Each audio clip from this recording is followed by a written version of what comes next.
your Atalas for a quick video. Oh, okay. Is that okay? Yeah, that's fine. Yeah. Wait, it's not done, but go for it. Oh yeah, it's all good. Okay, we're live. Yeah. Ready? Hi, and welcome to this year's 2025 Dia De Los Muertos here in Antioch at the Nick Rodriguez Center. My name is Manuel Garcia, and I am a community member, and also I'm the Danza Aztec instructor here at the Nick Rodriguez Center. We are collaborating with Antioch Parks and Recreation for this event, and part of my job this year and last year was to set this event up and to also to do the explanation of the ofrenda, the altar ofrendas that are being created. So I guess I'll begin by just letting everyone know that every level has a different meaning. From starting from 3 levels all the way up to 9 levels, depending on what the person chooses to represent. But in a nutshell, the different levels represent the 4 different elements of the earth: earth, wind, fire, and water, which all those elements are represented here on the altares. As you can see, there's water, there's food, which represents the earth, fruits and vegetables. The wind is represented by the papel picado, which is there's none here because it's not finished yet. The papel picado and the ofrenda represents the wind. So when the papel picado moves, that means that there's a spirit coming by. The arches, which every altar should have some form of arch, represents the birth of the sun, the cycle of the sun, and then the coming down of the sun. So on the east, all the way up to mid sky, and down to the west where the sun sets. So it's where the animas or ancestors come on the Day of the Dead. Starts on the 18th of this month of October, all the way to the 2nd of November. So not just the first and the second, not just the second. It's a whole process for almost a month of when we start to get prepared to welcome our ancestors back. It's almost a month's work, starting with welcoming back our beloved pets, which we have some example here on this ofrenda at the lower level of all the pets that passed away because they're also part of our family. And then we have the kids as another level that represents for the children, with the children represented a week before November 2nd.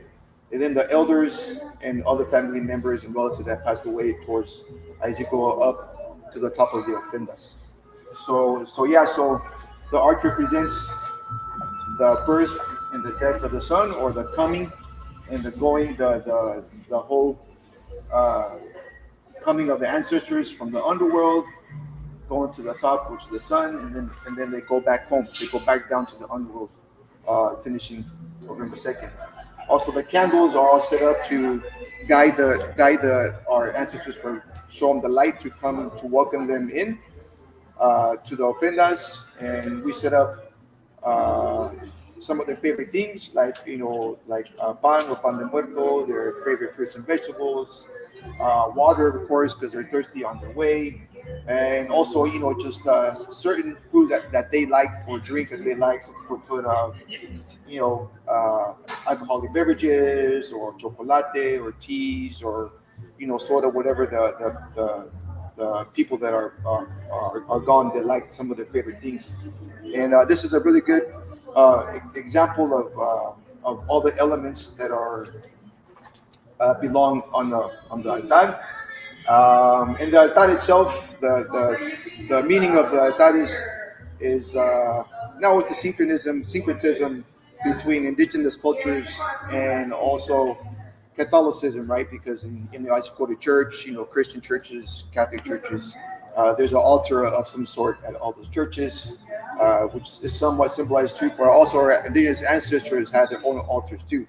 This tradition itself of the Day of the Dead, Dia De Los Muertos, actually what we celebrate in Mexico and Central and South America, comes from our indigenous ancestors in their belief system. That's where it started, and then after 500 years of colonialism, it has morphed into what you see today in altares today.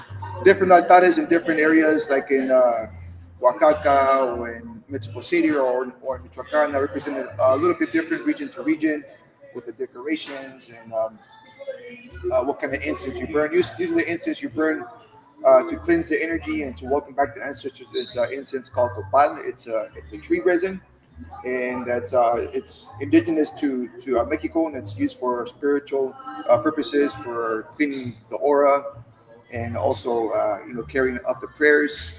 We use it in Danza Azteca. We use it at home for different things. Um, let's see. So yeah, so these are a different level. Like I said, it's a really basic altar is three levels, right? To represent one, the earth, and the water, the wind, and then the fire with the incense. But you could go all the way up to nine levels, depending on how much you want to represent, what you want to include on each level, each of the elements. Your pets, the kids, the elders. There's also a day for the women that died giving birth. There's a special day for them throughout this procession of the Day of the Dead. So you could go way up to nine levels, and make it really intricate, really detailed. Each person, each family, each altar is unique to every person. There's not one exact way to do it. Um, Sugar skulls are also a big part of altares. We have some corn here, which is indigenous corn, the black corn, not the Monsanto stuff. Uh, and the marigolds in our language Nahua are called simpal sochi. Sempuali and Nahua means 20, and sochi means flowers. So flowers of the 20 petals, which they also represent the sun. We also represent the sun. Yeah. Also they represent the sun, and also to guide the spirits. And they have 20 petals because 20 petals are the 20 days that are in our months, not 30 days like the Gregorian or Greek calendar fall. Today we have 13 months of 20 days.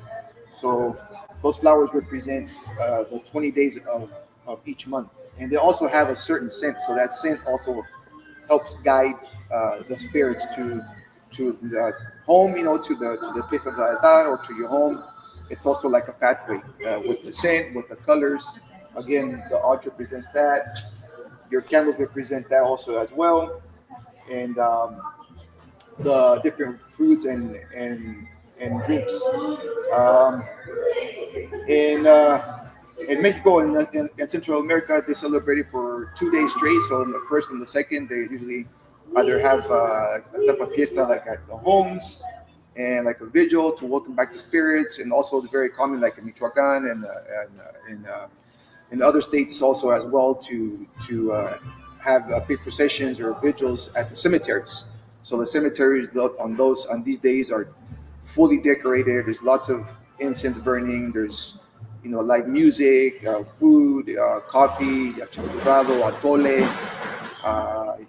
Also alcoholic beverages like pulque, tequila, and mezcal, which come from Mexico also as well.